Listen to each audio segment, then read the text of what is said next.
बिस्मिल्लाहिर्रहमानिर्रहीम। अस्सलाम वालेकुम। मैं नाही सरफराज और आपसे मुखातिब हूँ आज फिर बच्चों के एक मसले पे। बच्चों का मसला क्या है, मतलब रूटीन में हमारे देखने आती है ये चीज़ कि हम लोग जो हैं वो बच्चों के सामने पेरेंट्स हों या टीचर्स हों तो वो आराम से कह रहे होते हैं कि जी इनको कुछ नहीं आता, ये कुछ नहीं कर सकते, और बच्चे वही चीज़ जो है वो माइंड सेट उनका डेवलप हो जाता है। मेरे 25 साल के एक्सपीरियंस में मैंने ऐसे बहुत सारे बच्चे देखे हैं। मैं अभी रिसेंटली एक बच्चे की मिसाल देती हूँ आपको। कुछ दिन पहले का वाक़या है कि एक बच्चा मेरे पास क्लास 9th में था। वो मतलब पीछे ऑलमोस्ट वो जो है ना पोजीशन होल्डर था बच्चा हमारे पास। 9th क्लास में आके ना उस बच्चे की सोबत कुछ ख़राब हुई, मतलब कुछ बुरे लोगों में बैठना शुरू हुआ, कुछ बुरे दोस्तों में बैठना शुरू हुआ। जब उसकी सोसाइटी इस तरह की हुई तो हमने उसके पेरेंट्स को कॉल की और उनको बताया कि ये बच्चा जो है ये बिगड़ रहा है, आपका बच्चा ख़राब हो रहा है, आपका बच्चा पढ़ने वाला है, तो आप प्लीज़ इस पर ध्यान दें। उन्होंने क्या किया, उन्होंने ध्यान देने की बजाय मुझे कहते हैं मेरे बच्चे को बुलाएं ज़रा, मैं उससे मिलना चाहता हूँ। मैंने कहा अच्छा ठीक है। मैंने उसको ऑफिस में बुलाया। उसके फादर ने मेरे सामने उस बच्चे को कहा कि ये बच्चा बिल्कुल नहीं पढ़ सकता, ये कुछ नहीं कर सकता। ये उसके फादर का कहना था, इतना कहना था, बस उस बच्चे के माइंड में ये एक सेट चीज़ हो गई। मतलब हम लोग काफ़ी कोशिश करते रहे कि वो बच्चा किसी तरह से इम्प्रूव करे, लेकिन वो दिन ब दिन नीचे को जा रहा था, ऊपर नहीं आ रहा था। तो मुझे बड़ा ये चीज़ फील हुई। मैंने कहा ये क्या चीज़ है।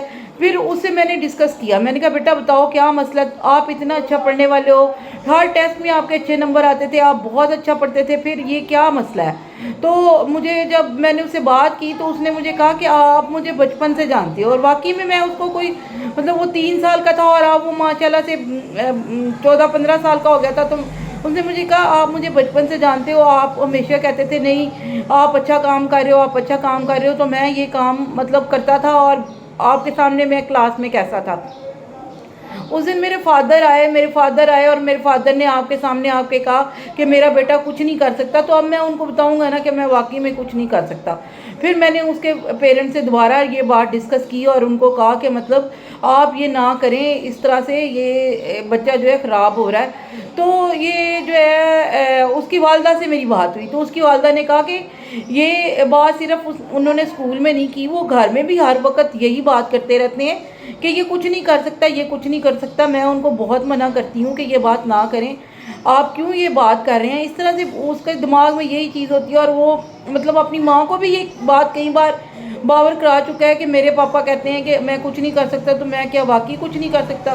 तो अब मेरी टीचर भी कहती हैं तुम्हारे पापा जो हैं वो कह के गए हैं जी तुम कुछ नहीं कर सकते। तो मैं ये टीचरों से भी ये बात करूँगी कि अगर पेरेंट्स कोई बात ऑफिस में करके जाते हैं और एज अ प्रिंसिपल आपको प्रिंसिपल बुला के ये बात वो करते हैं आपसे डिस्कस, तो वो आप ऑफिस की बात को ऑफिस में छोड़ा करें और बच्चे के साथ मत इस तरह का बिहेव रखें कि बच्चा जो है उसे डीमोटिवेट हो। ना चिल्ड्रन के साथ बच्चों को मतलब वो बच्चों के साथ ना पेरेंट्स को करना चाहिए ना टीचर्स को करना चाहिए।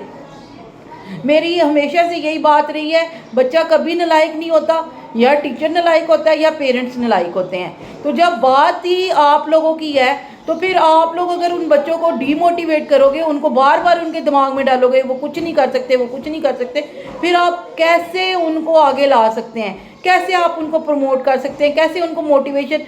देखिए एक टीचर है या पेरेंट्स हैं, वो बच्चों का दायरा ना इन लोगों के दरमियान में ही घूमता है। स्कूल में टीचर, घर में पेरेंट्स।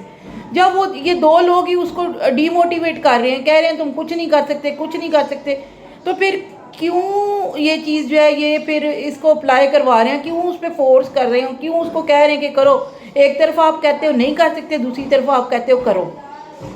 बाप भी कह रहा है आप कुछ नहीं कर सकते, लेकिन उस पर पैसे भी लगाता है, उसकी फीस भी देता है, उस पर खर्च भी करता है, और क्यों करता है कि ये जी पढ़े। तो जब आप उसको पढ़ाना चाहते ही नहीं, आपके माइंड में खुद ये चीज़ है, आप खुद उसके माइंड में ये चीज़ डाल रहे हो कि वो नहीं पढ़ सकता, फिर ये कैसे पॉसिबल है कि वो पढ़े।